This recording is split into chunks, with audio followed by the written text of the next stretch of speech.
Hello everyone, আজকে ছিল এক্সামের থার্ড ডে। তো ভাবলাম তোমাদের সঙ্গে একটা গেট রেডি উইথ মি আবারও শেয়ার করে ফেলি।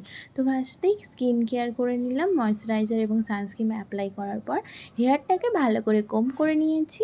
আর একদম টাইট করে হেয়ারটাকে বাঁধবো, যেহেতু খুবই গরম আর ট্রেনে যাতায়াত করব।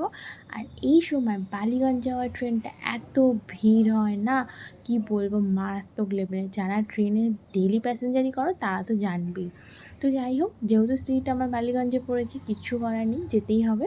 খুব সামান্য করে কাজল এবং একদম লাইট করে এই পার্পেল কালারের লিপস্টিকটা, যেটা মাইগ্ল্যাম থেকে নিয়েছিলাম, সেটা লাগিয়ে নিয়েছি। আর এই যে ওয়াচটা দেখছো, এটা আমার বার্থডেতে একটা আঙ্কেল গিফট করেছিল, খুবই পছন্দের আমার এই ঘড়িটা। তো তারপরে আমার মঙ্গলসূত্র আর ওড়না ওয়্যার করে নিলাম। আর মুখের হাল দেখেছো, এইটুকুনি করতেই আমি পুরো ঘেমে গেছি। আর বই প্যাক করে নিলাম ব্যাগে। দেন চলো, আমি রেডি হয়ে গেছি, আমি গেলাম ট্রেন ধরতে। ভিডিওটা ভালো লাগলে লাইক করো, টাটা।